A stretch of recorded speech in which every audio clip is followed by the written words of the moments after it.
Wow, it's been so easy using Anchor for my podcast needs. I can edit it very easily on my cell phone.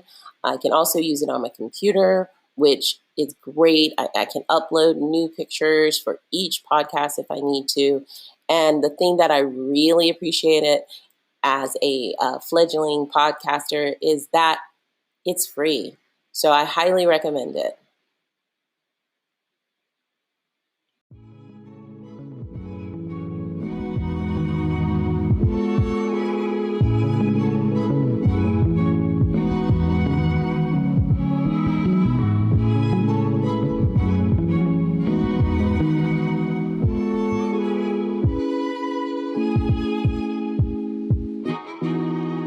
Hello, and welcome to EQ Above IQ, Parenting with Emotional Intelligence and Healing the Inner Child.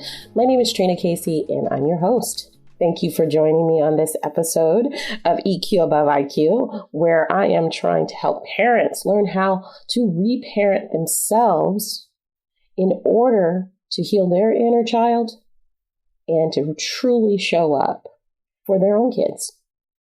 You got to heal before you can help heal. And though it is a process, and you should never stop trying, I never want to discourage people who are in their healing process to not heal people because you're not, quote unquote, 100% healed. Not going to happen, people. Let's just get real with it. But you can always add value and caring and compassion to others, no matter where you are in your healing journey. And that's what I think is the most important thing.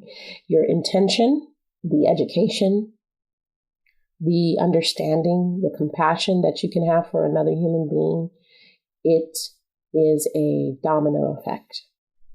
And so I encourage all of you to take steps, no matter where you are in your healing journey, and try to reach out and show compassion and love, not just for the other person, but for yourself. Start with yourself. Like I said in the previous episode, start with yourself in that when you start to truly love yourself, you'll want to go out and spread that to other people. So in this episode, I wanted to talk about slipping back, or I know there's an actual expression for that, but when I say slipping back, that means where you are in your journey, whether it's you're trying to lose weight, whether you're trying to heal a relationship, whether you're trying to heal yourself, I want you to realize that slipping back is a normal part of the process.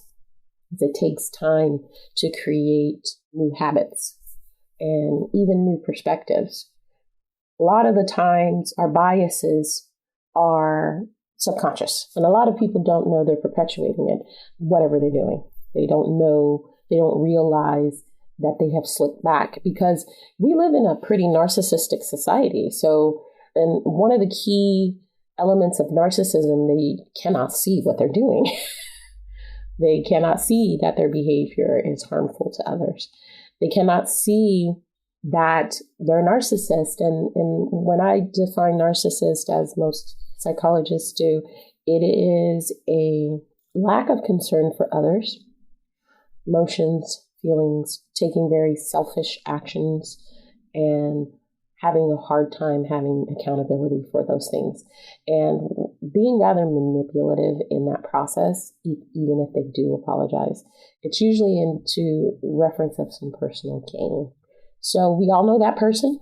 If you are aware that you are being that person, you're most not likely a narcissist. That is another completely different diagnosis, and I'm not going to get into that.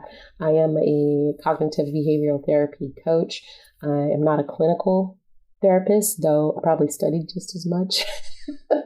I just have a hard time with the educational hierarchy and structure in itself. So I am intrinsically motivated to learn and to apply all that I learn in the most healthiest and productive and helpful way. I've always been somebody's coach, or I've always been somebody's counselor from a very young age. And I'm rather empathic as well.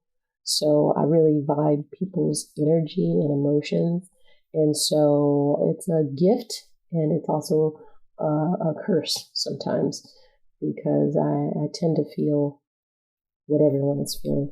But having the self-awareness that I do now, I can truly understand what is mine and what is the other person's. And so it really is the reason why I'm an effective coach. I've found different ways and different modalities in order to keep myself engaged. And that's part of the reason why I became a coach rather than a clinical psychologist, because there are certain boxes or guidelines that a psychologist or psychiatrist has to stay within due to legal reasons and quote unquote ethical reasons. So being in the coaching realm that I am it allows me more freedom to really dig deep and help in maybe a way that clinical psychologists couldn't do because of those constraints around the licensing and what can be said and what cannot be said. When you come to a coach, and especially if you come to a coach like me, you're getting the real deal. And of course, that sometimes will create some discomfort, but having discomfort is a part of the journey. And having discomfort is a part of building resilience. And sometimes that's the only way that you'll actually make the shifts that you do. You know, that discomfort, to be in it, to embrace it, to understand where it's coming from. Yeah, that's why I coach. And I learn all that I do to facilitate that in the best way to heal. And what I really appreciate about this profession, or it's a calling, is that it allows me to be a co-regulator and a co-captain in your healing process. And it actually does a lot for my own self as well. You know, I used to always tell my English students, when I remind you, I remind myself. And sometimes to get that pearl of wisdom that you know is going to help yourself, you sometimes have to go and tell somebody else about it. And then all of a sudden it triggers the memory or the response that you need to truly embed it. One of the things about cognitive behavioral therapy that I absolutely love is the journaling piece and to bring the awareness of internal conflict and self-talk to overwrite processes or how you think about things, to bring that to light in order for you to overwrite it. So, you know, you write down what's going on in your emotions. You discover what your triggers are, and you dig underneath that emotion to really get to why you're feeling it, what happened to make you feel inadequate, to make you feel fearful, to make you feel all of the emotions, even happiness and joy. What is it about that emotion? And what makes it tangible for you? You know, what makes it real for you? And so it's a really satisfying journey that I have been on, and I get so much joy from doing it. So if you're interested, please go to thisreallifebooks.com and click on that coaching tab, and let's have a conversation to see if we're a good fit. That's a really important piece as well. So yeah, I just went on like a tangent there. I didn't mean to get it all into the whole coaching piece, but I think it was relative. So one of the things that I really want to go back to is that healing process doesn't have to happen just because you don't feel that you're healed. That imposter syndrome rears its ugly head when you think you can't help others because you're not perfect. You'll never get to a place of perfection, and you shouldn't be showing your kids that's what you're striving for either. I have often told you guys on this podcast that I have to apologize to my son sometimes, and because, like I said, I have PMDD, and that sometimes does not bring out the best version of myself. I'm a little bit more impatient. My facial expression may not be showing joy, and I'll be telling you the honest God truth. You've seen my Insta pages. I smile, but I'm not one of those. I can't even. I'm a very authentic person, I'd like to say, because I can't fake joy, and I don't fake sadness. I don't fake anything. I just try to be as honest and upfront with where I am and as transparent as possible. And sometimes that will push up against other people, especially on a cultural level.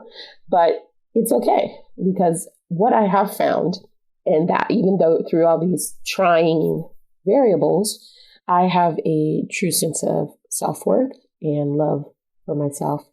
And the truth is, when I reflect on my childhood and when I reflect on my journey, I think I always did. I had those people in my lives that planted doubt, and I let that doubt stop me from pursuing many of my dreams until a much later age. And then you sit back and go, why did I wait so long? But it's okay. Time is relative, and I love reading the stories of people who are in their 60s or 70s, and they went back and got the degree they wanted. And I'm not promoting that is so important. I'm just saying they went back and got the knowledge and the feeling of inner approval that they wanted. Meaning, if they had a dream that going out and becoming a doctor, but couldn't afford it or couldn't get the support that they needed or whatever, and they found the motivation to go out and do that, and they did it. I love those stories. I love those stories because they resonate with me in so many ways. And so don't think your life experience doesn't hold value in this world. I don't care what it is. Your life experience is being seen by somebody that you don't even know is watching. Kind of creepy, huh?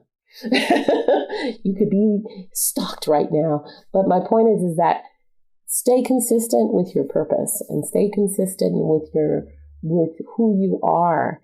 Don't mold and try to change yourself to fit somebody else's ideal of success, of beauty, of many things. I mean, how we morph and bend and twist. I mean, I think about the plastic surgery industry, and I am not downing people who want to go under the knife to get rearranged, changed, or whatever.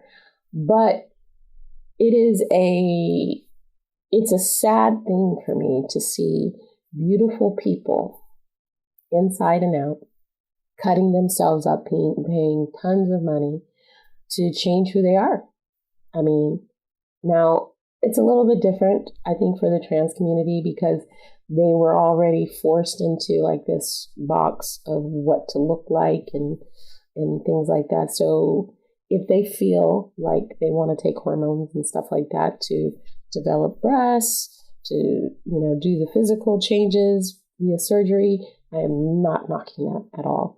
I don't know how they afford it, but I'm always like kind of impressed. I'm like, whoa, look at that. But sometimes I feel like it perpetuates an ideal of what beauty is that's not the same for everyone. I think that we see people who go under the knife kind of be this doll or be this actually patriarchal kind of version of what beauty is. What their guidelines are, teeny tiny waist, fake boobs, maybe add a butt here and there. That one I find very interesting because as a person in the community of color, there were very harsh judgments around our body type for a very long time. But when other people of different races went out and started getting surgery to look like our body type, that tells you a lot. I took my dog to the vet, and I was talking to her about the changes I wanted to see in the world and life. I don't even know how we got on the subject, to tell you the truth. And I told her, I said, one of the biggest and the most important things I think that will solve the race relations problem or the conflict or the division is for Caucasians in particular to really start loving themselves and stop being so afraid. I get that there's this long history of oppression that has been perpetuated, but I think that at the end of the day, if people of color wanted to do the same to you, there would have been a lot more organization towards that. And so I think sometimes the supremacy that you're trying to hold on to, you're working too hard for, and is not necessary. You're trying too hard to hold on. And what happens if you squeeze something, it goes through your fingers anyway. You're like trying to squeeze water, it goes through your fingers. You're trying to squeeze skin, you'll see, it puckers between your fingers. It's too much. And it's definitely painful. So here is what I feel is the solution. Stop trying to control others, people, and just start loving yourself. Start regulating yourself and let the universe take care of everything else, because it's a flow.